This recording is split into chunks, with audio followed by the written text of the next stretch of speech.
Hello subscribers and my dear students, as you can see today my topic of discussion is sources of finance and legal provision on redemption of debenture. আমি আজিৰ ভিডিঅ'ত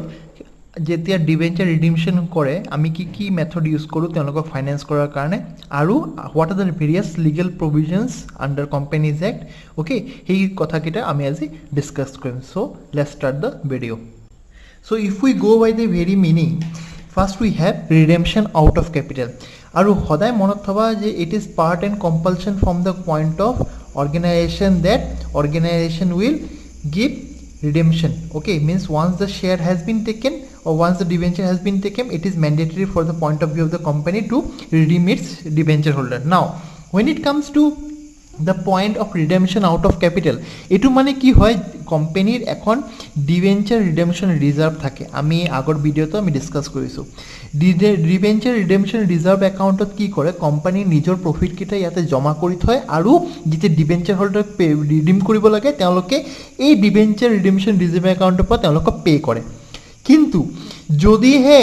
কোম্পানীয়ে ইয়াত পইচা educate পইচা নাই বা কোম্পানীৰ পইচা ইয়াত নাই যিমানখিনি ৰিডিম কৰিব লাগে ইমান নাই তেতিয়া কোম্পানী কি ইউজ কৰে আউট অফ ক্যাপিটাল মেথডটো ইউজ কৰে in this case redemption from the proceed of the fresh issue of securities out of its existing liquid resources তেতিয়া কোম্পানী কি কৰে কোম্পানীয়ে মাৰ্কেটত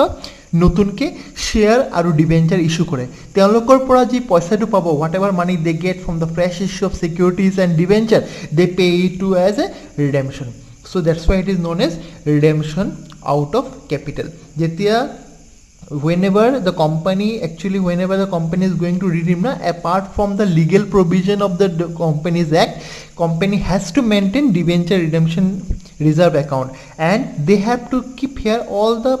they have to keep the profits okay they have to keep the profits transferred here because at the time of redemption they can pay from debenture redemption reserve account but in this situation when this money is short but I don't have adequate money to pay off my redemption that point of time what company do company issue fresh share and debenture in the market and whatever earnings they earn whatever money they earn they pay it for redemption so now let us discuss the second part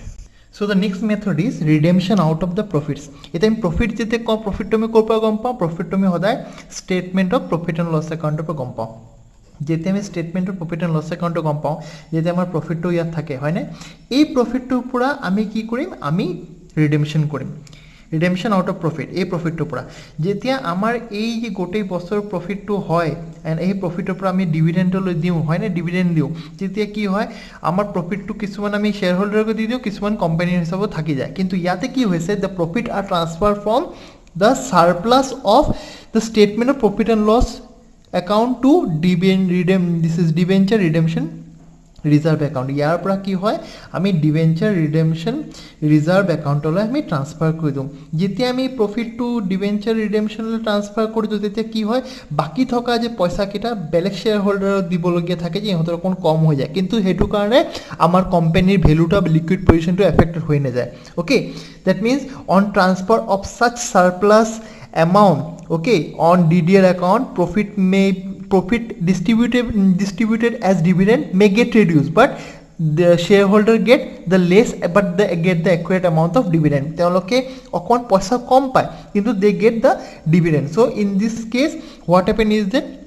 the amount of profit in the profit and loss account yes is transferred to debenture redemption reserve account so that it can be made for redemption and profit are retained from redemption and redemption take place out of the profits available for as dividend tar mane company profit opor ami dividend pay kori pao now let us discuss the legal provisions of redemption of debenture so regarding the legal provisions SEBI security exchange board of india hoy na teoloke guideline dise je redemption of debenture keneke korim first of all the creation of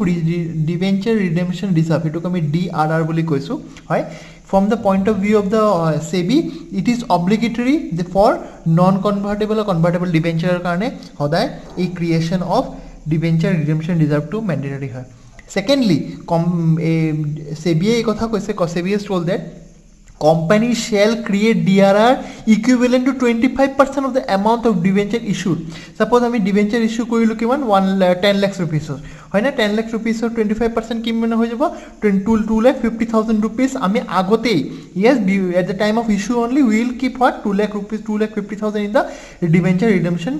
reserve account. Okay, then what is told here that the company shall create DRR equivalent to at least 25%, it is mandatory, of the amount of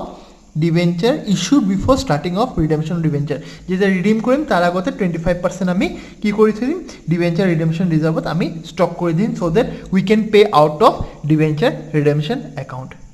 and one of the most important condition that is been said here is that investing 15% of debenture during maturing during the year. এতিয়া কি হৈছে যে rule 18(7)(c) of the company's share capital rules তেওঁলোকে কি কৈছে যে every company has to যোন কোম্পানীবোৰে কি কৰিছে ডিবেঞ্চাৰ ইস্যু কৰিছে হয়নে যোন কোম্পানীবোৰে ডিবেঞ্চাৰ ইস্যু কৰিছে তেওঁলোকে কি ক্ৰিয়েট কৰিব লাগিব ডিআৰআৰ মানে ডিবেঞ্চাৰ ৰিডেমশ্যন ৰিজাৰ্ভ একাউণ্ট আৰু প্ৰত্যেক বছৰ 30 এপ্ৰিলৰ আগতে তেওঁলোকে তাতে পইচা ডিপোজিট কৰিব লাগিব কি ডিপোজিট কৰিবলৈ পইচা কোনটো পইচা হেই যে তেওঁলোকে সাপোজ আমাৰ 1 লাখ rupeesৰ আমাৰ এই সাপোজ আমি 1 লাখ rupeesৰ আমাৰ এই বছৰ ডিবেঞ্চাৰ ৰিডেমশ্যন আছে ইমান টকা দিব লাগিব হয়নে আমাৰ 1 লাখ rupees আছে তাৰ 15% মানে কিমান হ'ল 15,000 rupees তেওঁলোকে মিনিমাম 15% হেই ডিবেঞ্চাৰ ৰিডেমশ্যন একাউণ্টত তেওঁলোকে জমা কৰিব লাগিব আৰু ৰিপেমেন্ট কৰিব লাগিব হেই ডিবেঞ্চাৰ ৰিডেমশ্যন একাউণ্টৰ পৰাহে কৰিব লাগিব use for repayment for used for repayment of debenture only. Okay, so as per rule 18(7)(c) of company's share capital rules, every company has issued debenture are required to create DRR before 30th April every year. Okay, and shall deposit or invest a sum not less than 15% or the amount of debenture maturing যিমান টকা debenture mature হৈছে maturing হৈ আছে তাৰ 15% সদায় ইয়াতে থব লাগিব আৰু ইয়াৰ পৰা কি কৰিব লাগিব ইয়াৰ পৰা তেওঁলোকক পেমেন্ট কৰিব লাগিব so today we have discussed a very interesting topic on the sources of finance and legal provisions of redemption of debenture so if you have any queries you can write it down and tomorrow I'll be back with another video so be safe